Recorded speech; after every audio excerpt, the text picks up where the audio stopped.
Hello and welcome to Caldwell County Today. I'm Paige Counts, Public Information Officer for Caldwell County, and joining me is Sandy Rich, Director of Board of Elections. Welcome, Sandy. Well, thank you for having me.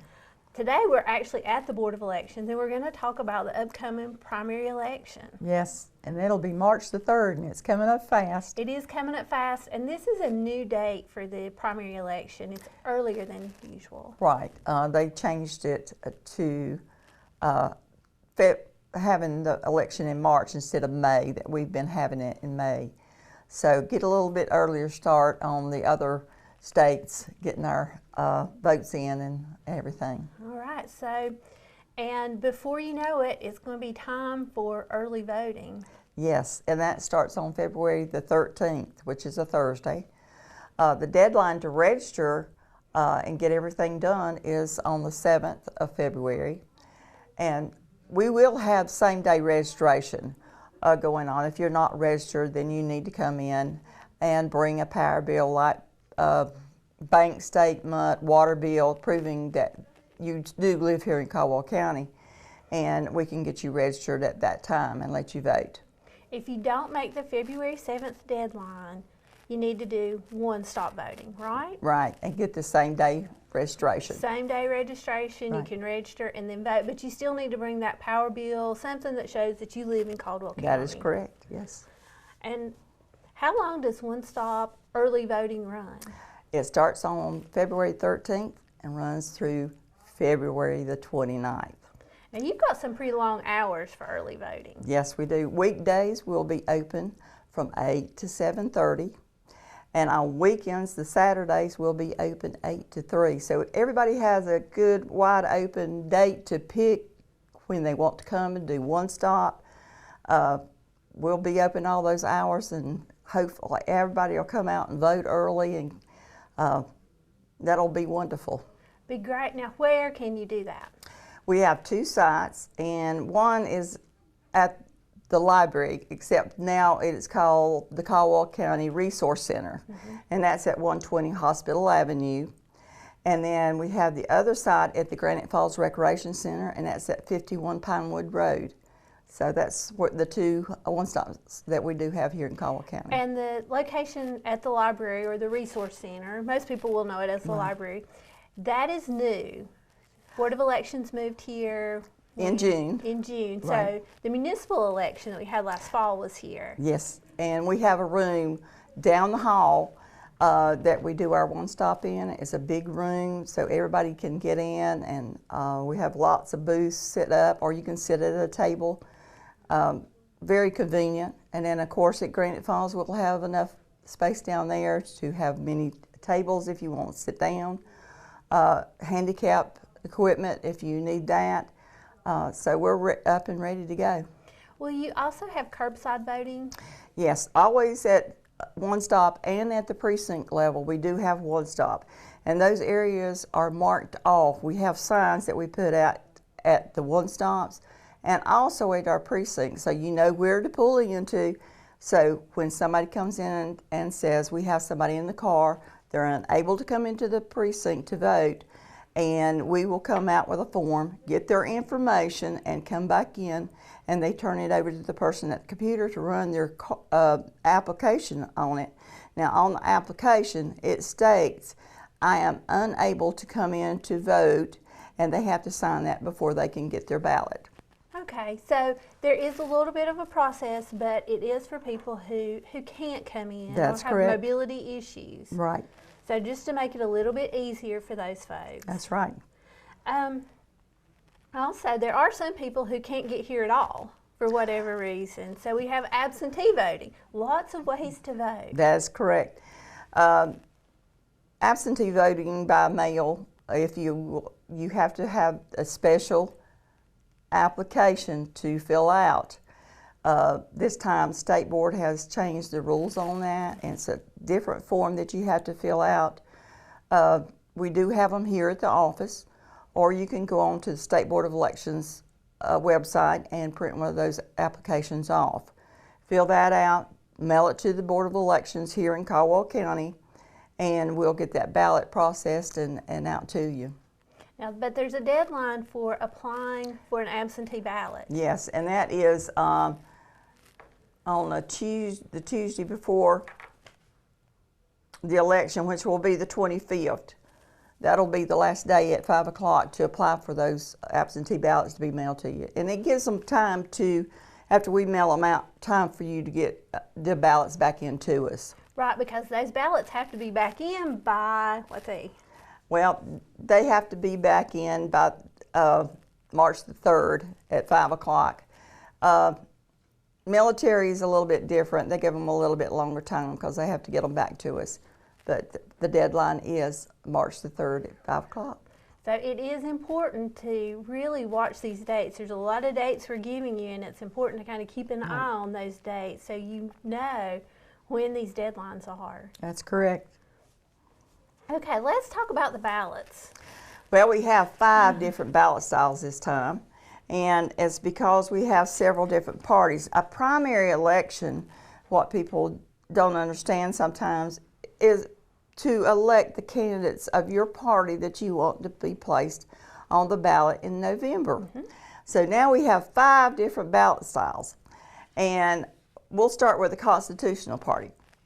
Now, there's 3 different things you can vote for on that. 2 candidates and a non-preference. And this is only the ballot that can be voted by the constitutional voter. And we have one more, that's the Green Party, and they have 1 candidate and no preference on theirs, and only the Green Party can vote that ballot. Then we go to the other 3. And these are the ones people are going to be a little more familiar with, probably. Yes, yes. We have the Democrat ballot, the Libertarian ballot, and the Republican ballot. Now, the other thing is, if you're a registered Democrat, you vote the Democrat ballot. Libertarian, you vote the Libertarian. Or if you're Republican, you vote that ballot. But the unaffiliated voter, and a lot of the time there's misinformation out there, that they tell if they're unaffiliated, they cannot vote in the primary. That's not true. That's not true. When they come in and the workers pull them up and they see that they are unaffiliated voter, then they ask them at the time, which ballot style would you like to vote? The Democrat, the Libertarian, or the Republican, and they state which ballot they want to vote at that time.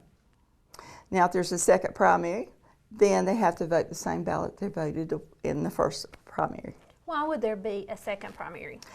If there's a close race, and a lot of times in a state race, it gets close and they can call for a primary election. So we'll keep our fingers crossed that everything's wide apart and we don't have to do that. But if we do, then we'll go through that.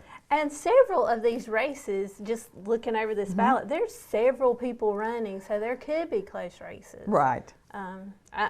I guess this is the Republican ballot for Lieutenant Governor. There's a lot of candidates there. Right, and you got to eliminate that down to 1 candidate. And there's a lot on the Democrat ballot for Lieutenant Governor, for example. So, yeah. And if you look at the Libertarian ballot, it's got a long list of presidential preferences on it, and so does the Democrat, and not so many on the Republican.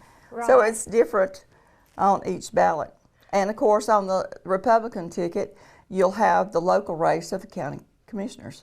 Right. And if somebody wants to look at a ballot before the election, because some races you may know how you want to vote, but you may not even know all the things all the offices being up for election. Right. So where can people get a sample ballot? Well, they can go on to the State Board of Election website and print one off. They'll look themselves up on the website there, and it will pull up the ballot style that which they're going to be voting. Or you can come here to the Board of Elections, and we have our sample ballots so that you can pick one up. And we're going to have them posted on the county website so you can pull one off there and bring it. Now, there's a thing that about, yes, you can, if you print one of these off or you come and get one of these ballots and you mark it the way you want to do on election day, you can bring this in with you and mark your ballot, but then you can't pass it off to anybody. It has to go back out with you. Right. So, and a lot of the candidates is going to be out there. They're going to be passing out their sample ballots, and they're going to be looking different from what the sample ballots that we have here in the office. When a candidate has their own, what they do, they have to take off the sample ballot. They have to take off all this information like the state has on it, and then they have to put paid for by the party in which they do it. So they may be handing you stuff, but you may want to look at an official sample ballot. And I would encourage voters to look at it, because it's important that you vote for the person that follows your beliefs, what's important to you. And there are some of these offices, I work in county government, and I've looked at the ballot and I'm like, I need to do some research before I know who I want to vote for. And a lot of people do. They pull them up and look at them on the website, see what they stand for, and make up their decisions at that point. And that's a good idea to do that, research them. Yeah. Do a little research. So you can get these sample ballots. But before we do anything else, I wanted to go over these dates one more time, because there's so many things. And to remind people that the election is March 3rd. Right. We're not waiting until May this year. It's March 3rd. So go ahead and mark your calendar. And today we're meeting on a cold, rainy / snowy day. And if you want to avoid that on election day, you may want to do early voting. Yeah, because right now we don't know what's going to happen in February. That's right. We don't know. And we've had our biggest snows in March. So yeah, get out and vote early. So those early election voting days again are? Starts on February the 13th and runs through February 29th. Remember that weekdays will be here from 8 to 7:30. And then on Saturdays, all 3 Saturdays, we're going to be here from 8 to 3. So pick the time that you want to come in and vote and get it done and taken care of, and then you don't have to worry about it. Is it going to snow on election day? Can I get to the polls? Can I get to the polls? Go ahead and get out and vote early. And I think there's some people that we probably need to thank that make this election happen. You've been spending a lot of time right now, January, training volunteers. Right. We have our precinct workers, and before every single election that we do, we have to bring our precinct officials in. We go over all the materials, all the forms that they have to fill out. We do laptops for them to practice on, pulling people up, reminding them to, if someone lives in the same house, father and son have the same name, to be very careful and look and see which one they need to click on and make sure. And looking up different people, sometimes a lot of them are slow. Just be patient with them. They'll get there. Then after they get their application, they have to sign that application, or they cannot have the ballot until that's done. Also, they're going to ask them in one stop. They can say, is this your correct information? And if they've had an address change, they can change their address. If they've had a name change, they got married, they can change their name at that point, but they cannot change your party, because the deadline was on the 7th to do that. But we can update your information at one stop, but we cannot do it at the precinct level.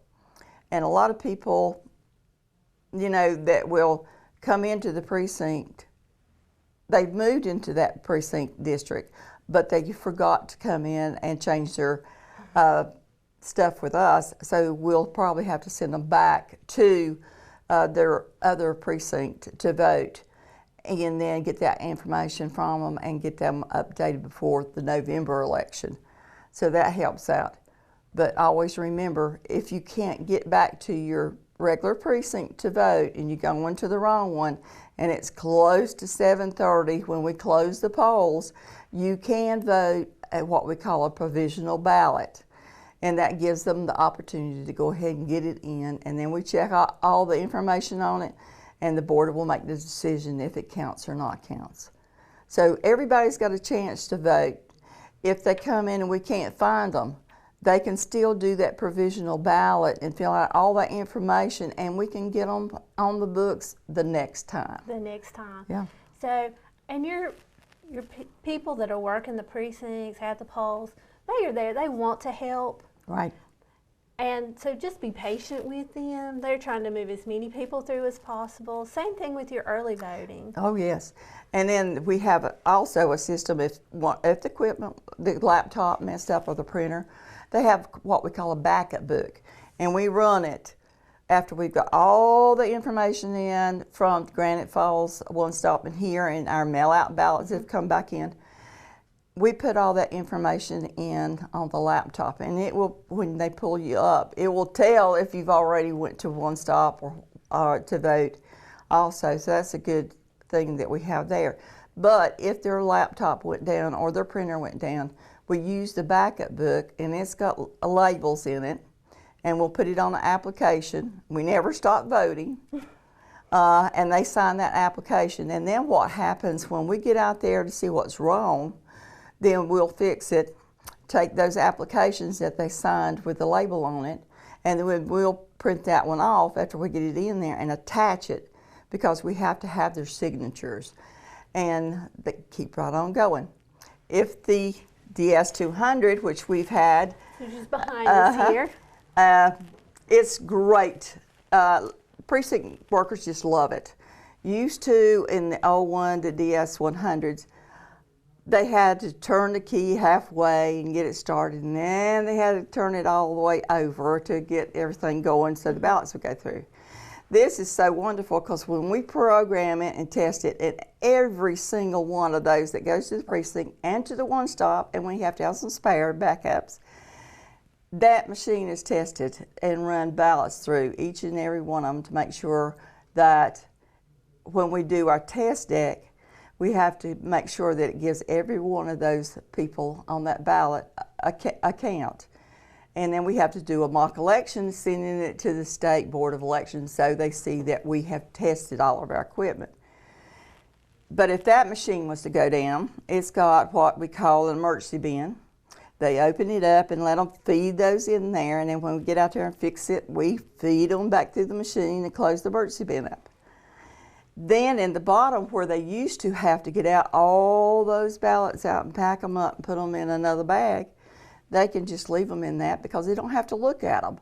They get the box out, lock it up, put a seal on it, and bring it back to us, and they're good to go. But when you raise the top up when you get there in the morning, it automatically starts coming on, pulling up. So when you get there, we're ready at 6:30. They check you in, put your ballot on, and go home. And go home. So Or go to work. It should be a fast thing. Yes, and we love it. The precinct workers just love it because, you know, they don't have to do anything but unlock it, raise that up, and it will also tell you, like when people, and we have some that read the instructions on the ballot because in each area it may tell you something different. Mm-hmm. You can only vote for one, or you can only vote for two, or three. Some people mark 2 or 3, and sometimes they mark 4. When you put it in that machine, it has this thing come up and it'll tell you, you have overvoted in this area. Do you wish to have it corrected? And if you do, we have the voter to push the button and it sends the ballot back out. You take it over to the precinct official and they spoil it in big letters, put it in an envelope, and then they'll give you another ballot. Have we had people to do it 3 times in a row? 3 times is the last 3 ballots, and that's the last time. You have to put it through the machine. But our precinct officials will tell them the ballot will be counted in all areas that is voted correctly, but it won't know which one to give in if you overmarked it in that area. It won't count that one. But now if you undermark, if I only vote for 2 and I could have voted for 3, that's really not a problem. Not a problem. That's up to you how many sections you want to vote. And if I skip a section, that's okay too. That's okay too. But I can't vote for 2 in a section where it says to vote for 1. That's correct. Okay, well that is really good because that keeps, you know, it helps us as voters know that we've done this correctly because sometimes I think when people get any kind of official government form, they automatically get nervous. Yeah. Just read the directions. You know, you are always taught when you take a test in school, And it was kind of funny because one of the teachers were talking, and if they listened and read the directions on it, they didn't have to take the test. And here some of them just started taking the test, and it was interesting to see how many read the instructions and didn't. So just be mindful. Up in the corner, in the right-hand corner, it tells you to fill in the oval. Don't check or don't exit. Fill it in, and that's so that the machine will get a good area to see. It will pick up the bigger checks or the crosses, but fill in the oval the way the instructions are saying in the top, and then read each section that you're voting in to how many that you can vote for. And really, when you go in that booth, you're not rushed. No. You have as much time as you want to take. That's correct. Or you can sit down. Or you can sit down and do it. So take your time. Right. Take your time and read your ballot. But do come out and vote. Yes. It is your right. Right. Take advantage of that. I mean, let your voice be heard, as you hear often this time of year. Yeah, that's correct. Yes. Sandy, is there anything you want to add? Well, we just love to see people come out. If you would like to also work as a precinct official, we're all the time looking for more workers to go to the precinct levels. And sometimes we have someone that gets sick and we have to replace them, and we like to have a lot of backups. So if you're interested in coming in, we have the application that you fill out. We get you approved by the board, and then we give you a call and tell you what we're going to have an opening at, so you can go. We like to have new people come in and work one stop so they can get familiar with the system, with the computers, and that helps them at the precinct level too. At the precinct, you have to be available election day. Oh yes, you have to be there between 5:30 and 6. Get in there, make sure all your equipment's up and going, and open the doors at 6:30 in the morning, and people can come in and vote. At 7:30, polls are closed, and if the precincts have a line, they have to go to the door and lock it, and then they take a notebook and start taking names back to the front. And when that last person votes, it's good. But after 7:30, nobody can open that door and let anybody in. Polls close at 7:30, so you have to be inside the door. To get there. Yes, and then they have to do all their work there at the polls, filling out all their paperwork, and they have a statement of returns, and what that is, they have to take the tape and write all the votes that everybody got down on, each one, the names next to it. That takes quite a while to do all that work, and then pack up all their stuff. And then there's a little thumb drive in that. That's very important, that when the chief judge brings the materials back in, they bring that thumb drive in, and we got in a room which we call our election night returns. They give that thumb drive to that person in there, and they put all the information off that thumb drive in for that precinct. So that compiles all the votes. And here at the Board of Elections office, the board members have to do both one-stops and the mail-ins. So it's a long, busy night. And when you hear or see on TV number of precincts reporting, that's what they're doing. They're telling up all their information and getting it here. Right. And if people want to, we have a room down the hall also, and we put in a camera down there, so when we put in stuff up here, it's going to scroll down there on the wall, and they can watch the returns come in for Caldwell County. So. And I'll also say, while we're talking about this, our goal at Caldwell County today is to be here, to be sharing with our viewers the returns for Caldwell County. So that is our goal. It's a little different having it here rather than right beside of us there in the county office building. So Eric, who's behind the camera today, he has the magic to make that happen, or we hope he does. Because clearly I'm just the voice here. He's the brains of the operation, but we plan on being here and sharing with you. Hope to even be on Facebook Live some, sharing with voters. So come here, tune in, check Facebook. All those ways we'll be letting you know who the winners are for Caldwell County. Now remember, election night is not the official count. Right. We have to go through the process of counting up the provisional ballots if we have those. And before we canvass, then we have to have all that to put in the election night stuff too. And then once all that's tallied, then that's the official here at our county part. But then you got to all those votes. It's going to be added again that the state's going to put together, because a lot of the other counties are going to have provisional votes coming in too, and military. So all that's got to take place also. So if races are tight, we may not know the winner for some time. Right. So that's important to remember. Yeah, and if the state board will let us know if we'll have to have another second primary. Second primary, but either way, come out and vote. That's right. Sandy, thank you so much. And I want to say on a personal level, thank you for your service, for your staff, for all the work you do, because it is amazing to see what's going on here right now. Yeah, it's a hard process, and I've enjoyed it over the years. And And if you want to know about elections, you just come and ask, because right here, this is the Brain Trust, and I'm constantly amazed at what I learn when I walk in the door and just ask a question. Yeah, we did have some classes come by, and we pulled out old books that we have.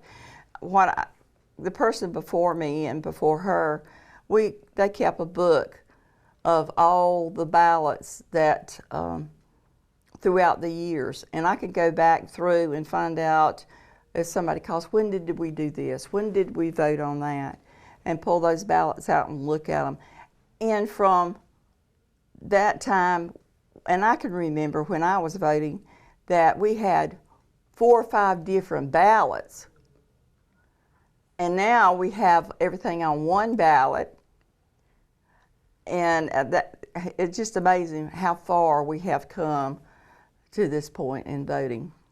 It really has come a long way, and to run it through these, like this machine behind us, where everything is counted, it's a long way from a person going, one vote for this candidate, one vote for this candidate. Right. You know, it really has come a long way. And we do have another process after the election, and what the state does, they'll call us on Wednesday, and they pick out a precinct. And they give us 2 precincts that we have to go back, and we have to run the ballots back through or do a hand-eye count. We call that our precinct officials. They give us one section on that ballot that we have to look at, and we have to go back and count every one of those. And like, we'll have 2 people that will be tallying, and then we'll have one person calling. And then we have to pull our tapes out and make sure that our hand-eye count match that tape. So everything that we do now, it's a paper trail, paper trail, paper trail, and you have to turn all that information into the state. So we watch and we have everything that we do down on paper. And everybody's trained. You've gone through trainings and certification processes over the years. Oh, yes. To make sure that you do this right and to know all of these election laws. Right. And they change from one time to the next time. It's totally different. Now, we were, back in 1st of January, we were going to be showing voter ID. Now, we are not going to be showing voter ID, so we had to switch what we had back to no. So we are just going to wait and see what happens in November. Are we going to be showing voter ID or not? But if the voter wants to show their voter ID, the precinct workers are pleased to see it. Right. They're more than happy Yes. to look at that. So, Yes. And that's good to know that they're there. Yeah. And again, these precinct workers, precinct workers at One Stop, they're there to help you. That's right. So, Sandy, thank you. Thank you for teaching us more about elections, getting us ready for the March 3rd primary. I really appreciate it. Well, thank you. And thank you for watching Caldwell County Today.